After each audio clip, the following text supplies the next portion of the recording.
is a big one. There's two types of sound. Okay, kind of a dull thud.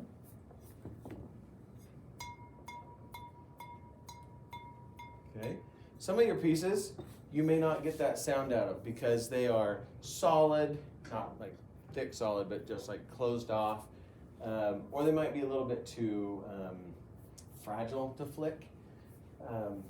Another way you can tell, just the sound this way. There's a different sound. This is a duller sound. This is kind of a glass or sandy sound, right? You can scratch your fingernails on it, okay?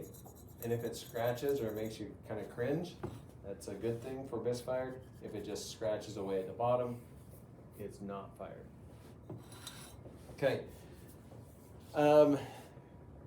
Why? Why do we need to know if it's bisque fired? To know if you can glaze it.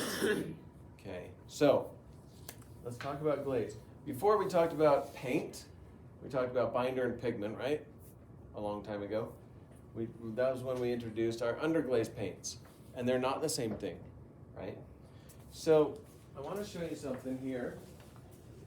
This is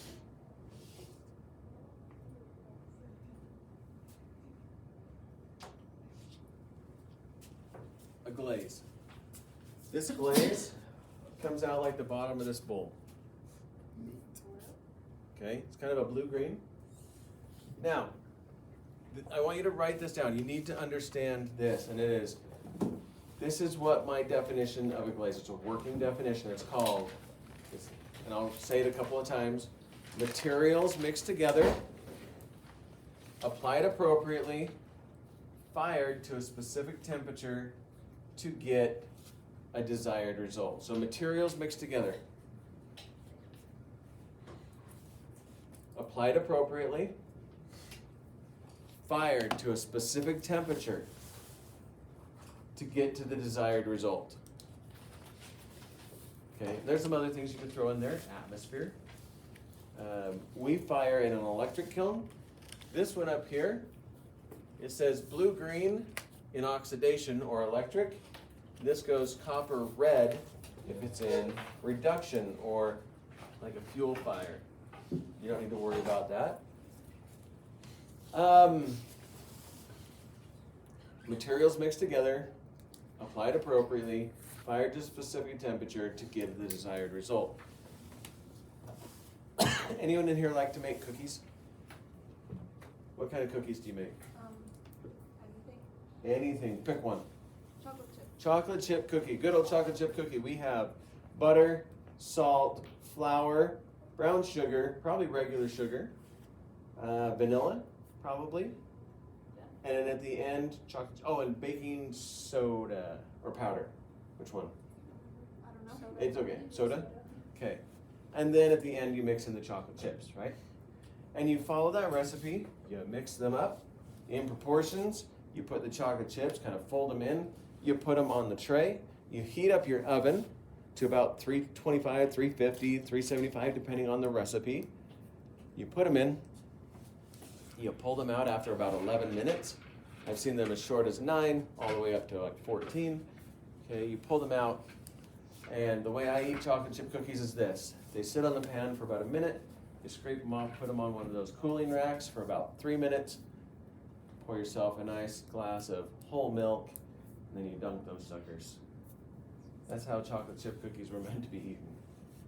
Warm with whole milk, at least in my mind. Okay. Does anyone know about how many teaspoons of salt you put into a batch of chocolate chip cookies? How many? It depends. Okay, let's pretend it is 2 teaspoons. Okay? You put in, and you're making your thing, and there's 2 teaspoons, but you're watching the newest episode of, what are you watching?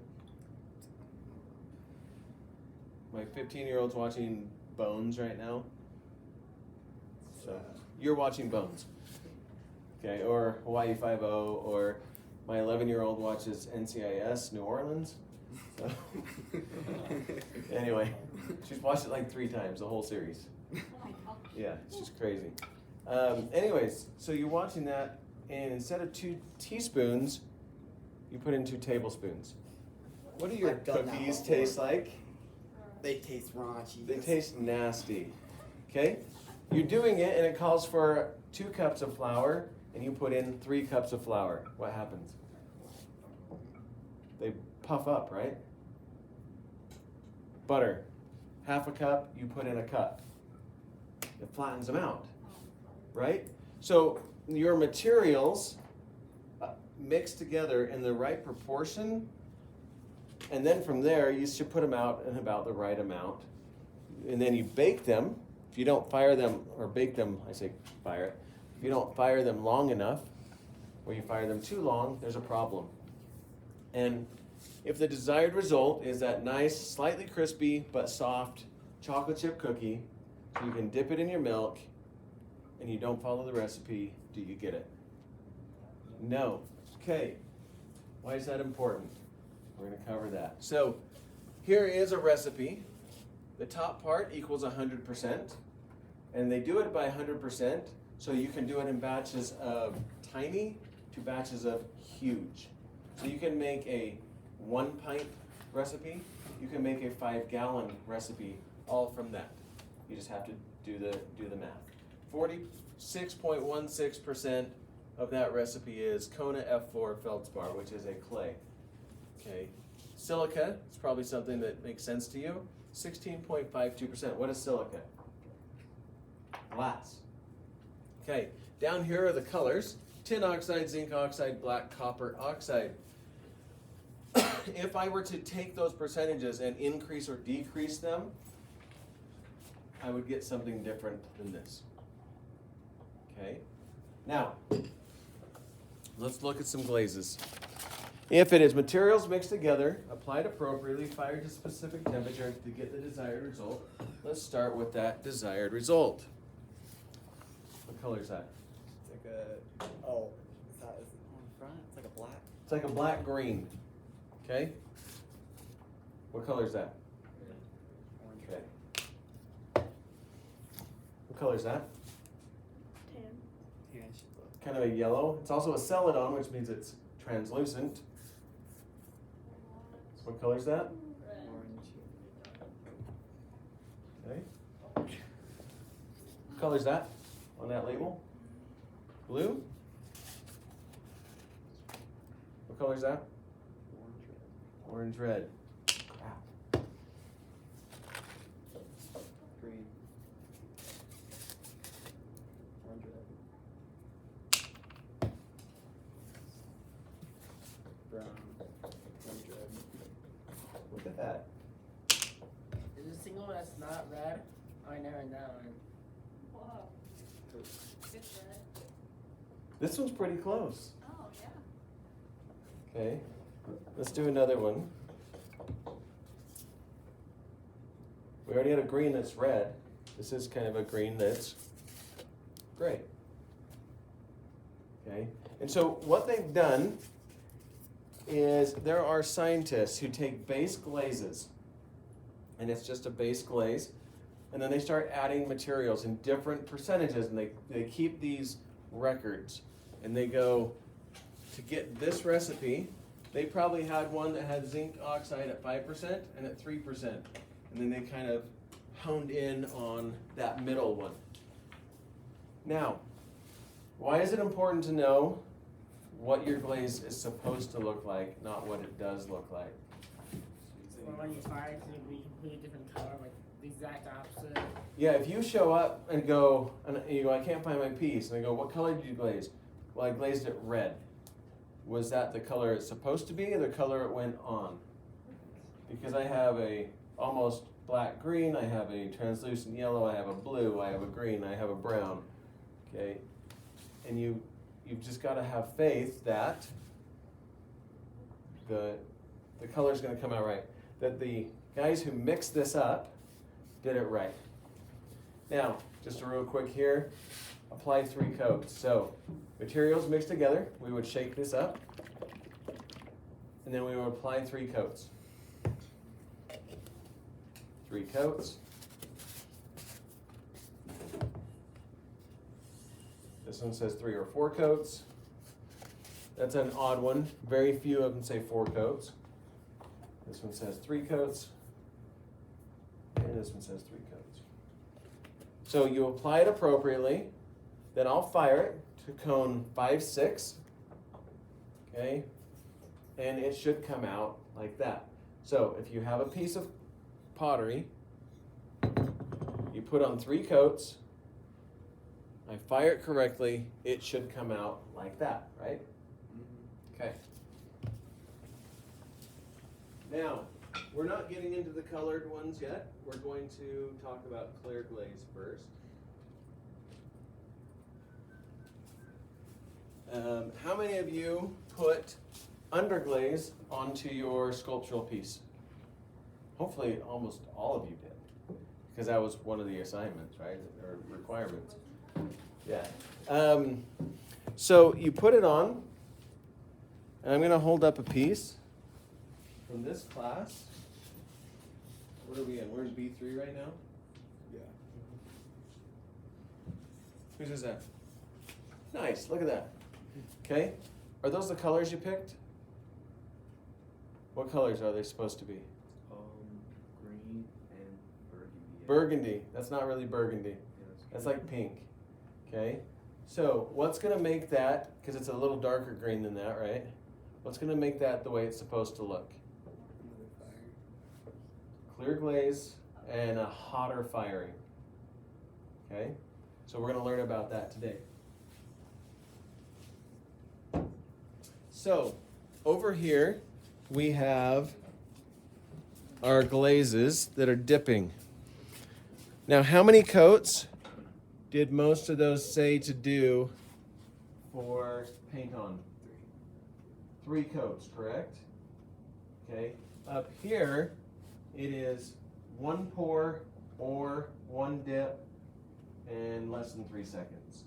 If you triple dip up here, you're going to put so much glaze on the outside that it's going to run down, because the glass won't be holding on to anything. Okay, so just kind of keep that in mind. Now, this is a piece. It's been bisque fired. It has a little bit of a red underglaze on it that I wiped off a little bit, so it's going to kind of give it an antique sort of a look. And I'm going to put a clear glaze on it. So, right here is clear. We don't need to worry about the others quite yet. When we get to glazing our mugs, we will, and that'll be right after spring break, we'll talk about all these others again, and so you have those options then. Now, I'm going to come in here. That's not good.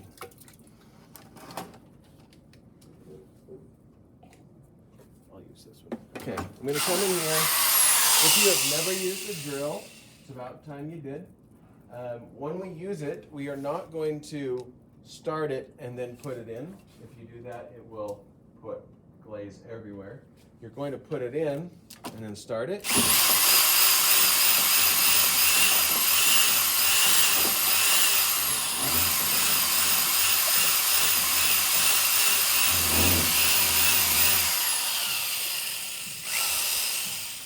Now, about how long did I mix that up? About 10 seconds. So it's been mixed up multiple times today, and I know that. You may not when you glaze. So when you mix it up, if you don't see somebody mix it, and if you don't trust the person who mixed it, you should mix it again. Okay? Usually I would say just mix it again. Glaze settles quickly. Clear glaze doesn't settle that fast, but my other glazes, they'll settle from a fully mixed tub to 2 inches of water, all the the glass, and then all the colorants. No, it's the other way. Colorants in the middle, and then glass is the heaviest, is on the bottom.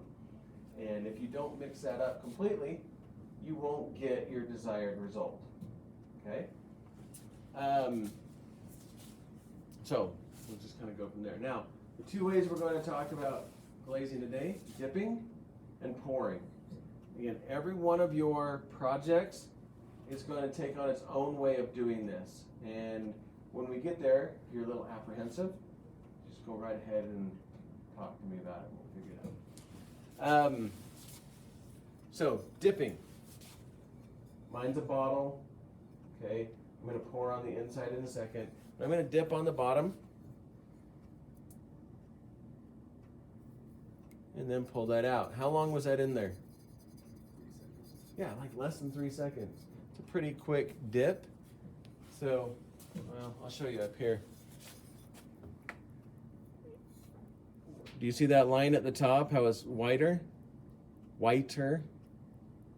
And it's starting to dry as it goes down. Drying, drying. So, glaze that goes on your bisque-fired piece should dry fairly quickly. Now here's another rule for you. Don't touch wet glaze. If I come in here and touch it, it'll actually eat away at your skin. No, it won't. Okay. It'll dissolve you into nothing. Yes, that's where we put sophomores. No. That's where you dispose of the bodies. Yes. I'm recording. Stop talking. Anyways, back here. If you touch wet glaze, you're going to gum it up. You're going to make it into like goop. You're going to be like, oh, I can smooth that out. You can't. What you're going to do, though, is wait till it is all the way dry and then come up with a solution. So a lot of times, once it's all the way dry, then you can come in and you can buff it and take some of that dripping or stuff off from there.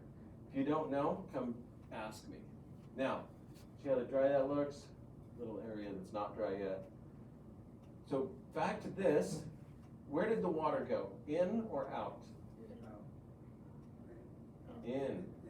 It's absorbing, not evaporating. So if I were to double dip this, it would take 3 times as long to dry because I've already saturated my piece, and the water now has to evaporate. It's going to take a lot longer.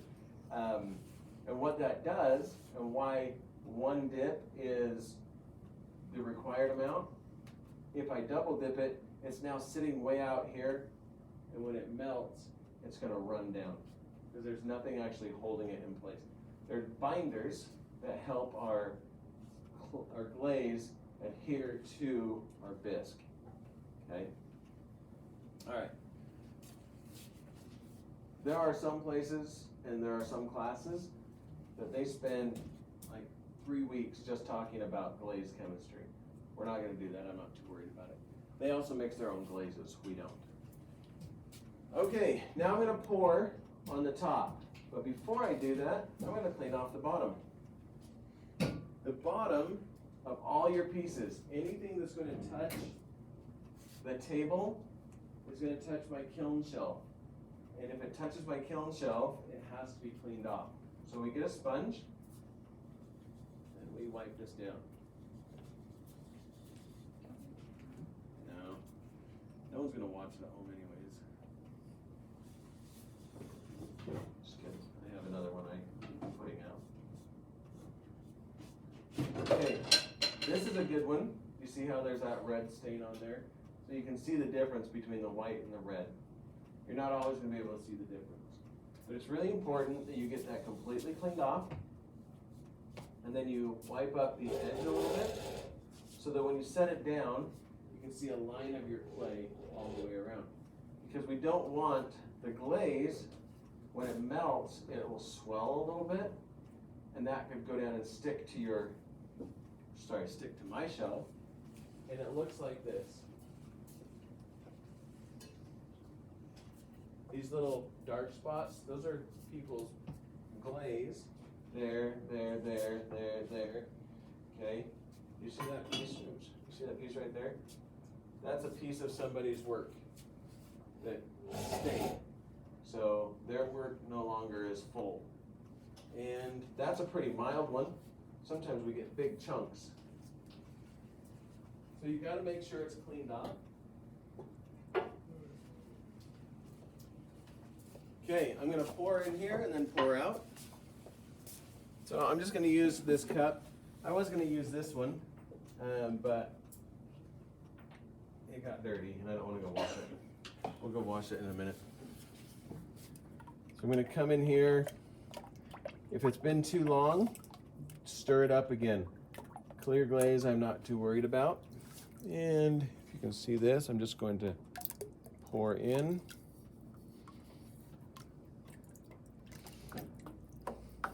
Swish around and pour out. Okay, so I've got some glaze on there. Oops. And now I'm just going to pour over the whole thing. So just a quick pour.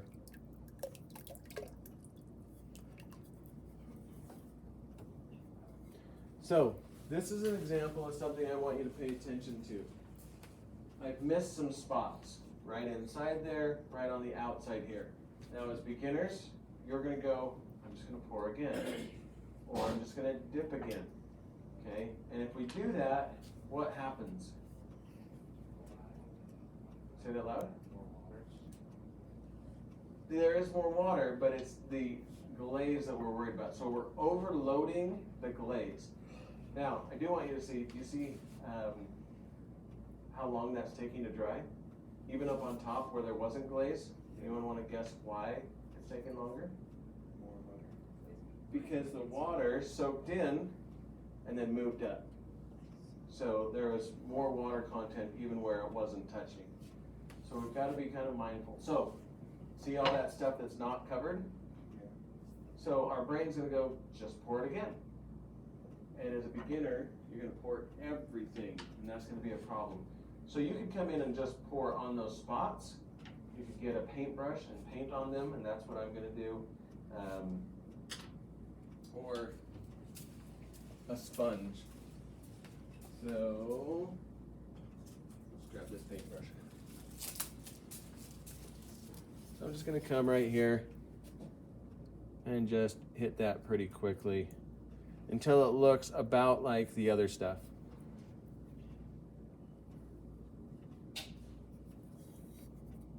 Okay, and I'm not going to mess with it too much, and that should be okay. Oh, and then the inside. Now, clean off the bottom, then your piece goes over here. See the sign that says glazed pieces go here? And then you're going to set it somewhere in here. If you can't find a spot, let me know. But it says glazed pieces that have the bottoms wiped off go here in this cupboard. If there is no room, put them in the kiln room. So just kind of keep that in mind before you come and talk to me. Any questions on glazing so far? None? Now, let's go back to, Why did you just dip the top? because I was showing them how to pour. So, because every one of their pieces is going to be slightly different. So dipping and pouring is what we're doing. When we get to mugs and bowls, we're going to use tongs to dip them. Did you normally just dip it the top there? Yeah. Yeah, it's a smoother transition. I usually find a spot. I just find a spot and be like, I'm going to dip to there, clean that off, then dip to the other. I usually, not all of you made mugs, but we usually pour in first, pour it out, and then kind of work from there. That way, if I have dripping, I can kind of clean it up if I need to. There's a lot of nuances to glazing. Make sure you put your lid back on. I do want to cover a couple things that go with it, though.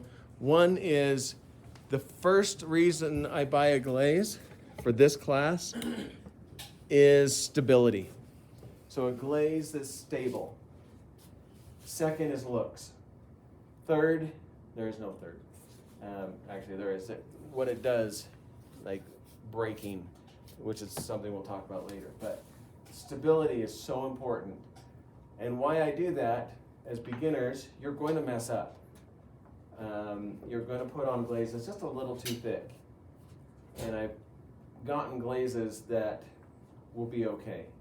Now that doesn't mean 3 dips thick. That means you held it in for 4 seconds dip, and that'll be okay. Not on purpose, on accident, right? That'll be you over poured just a little bit. It should be okay.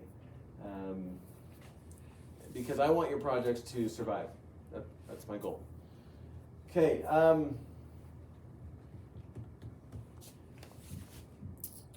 feel like I missed a whole section. Oh, the whole section is this. I fire 2 times, and if you grab your piece, no, that wouldn't be right. If you grab your piece thinking it is fired, and you have not checked it or checked with me, and you come over here and you glaze it, you wipe off the bottom like you're supposed to, and you put it up here, one of 2 things is going to happen. First, if I don't pay attention and I pick this up and I put this in my kiln, this is going to blow up. Okay? 2, and I'll tell you about the blowing up part in a second. 2, if I pick this up, and I do, and I pick them up and I check the bottoms on every piece to make sure there's not glaze on them, and I feel it, I'm like, that's not fired. If I can see your name, I'm going to come and talk to you, and then we go and throw it in the garbage. Because I'm not going to fire it. Because it can't be fired. Back to the blowing up. The 2 ramping schedules go like this. They go from room temperature to 1830 degrees. That's called cone 06. And it does it slow, and it takes about 10 hours to get there. Okay. On glaze firing, to make it look like this, it goes from room temperature to cone 5-6, which is cone 2200 degrees to 2230, and it ramps up fast, and it ramps up in about 6 hours. So, what happens at 212 degrees?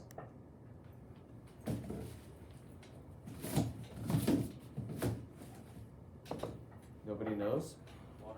Water boils at 212 degrees. So, if this, having very little water in it, gets put in there, it has glaze on it, but it still has some water in it, ramps up fast, it hits 212 degrees, water turns to steam, that steam wants to escape my clay, that clay explodes. Do you ever have like casualties? The casualties are, it will now stick to other people's pieces, it'll stick to my shelf, and because there's glass in it now, or on it, they're there forever. That's the casualty. So, make sure. So what are the 3 ways to tell if your piece is fired? Okay, not fired. Look. Okay. And feel. And taste. They taste different. They really do. Imagine that like the firing tastes more chalky. This one tastes more chalky, like dirt, and this is like fired dirt. Okay, there is another way to tell. And let's say you thought it through, you're like, I think, but you're still kind of second guessing. Because, hey. Can I get some B-roll of you real quick? Some B-roll? B-roll. While I'm talking. Is that okay? Yeah, sure, whatever. Cool. I mean, I'm filming myself too, so. So, anyway, so you. Yeah, I filmed him filming himself. Well, it's like McGregor gave us a project, and it's about a guy named Mr. Jones, and it's like a play we have to act out. Like, he's dead the whole time. But the credits, we were like, well, we're just gonna get B-roll of Mr. Jones. So. Okay, whatever. Anyways, so this, as it, what was I even saying? I don't know either. Oh, the taste. The last. Oh, the taste. You said you want to eat. Okay, here's a truffle. scenario on you. Projects are coming out, okay? Your friends start glazing. You haven't turned your project in. You go and grab it off the shelf. It's sitting here. You're like, blah, blah, blah. My friends are glazing. I should go glaze too. And you come over here and you glaze this, okay? This is a scenario. I see it happen. you get confused on the steps, and because they're glazing, you think you should glaze, but you haven't even turned your project in yet. Okay? So, the last thing, if you really don't know, is ask. You know how I say all the time, read your notes, talk to your neighbor, think about what you already know, try to go through it the best you can.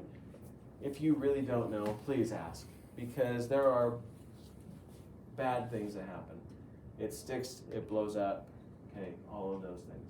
So, that's the final word on that. Ask. If you don't know, ask. If you show it to your neighbor and they go, I think it's misfired, come and ask, okay? If you don't know on application, ask, because it's better to ask than have something blow up. So, okay, any questions on that? All right, we got to cruise through this now. So last time we did two types of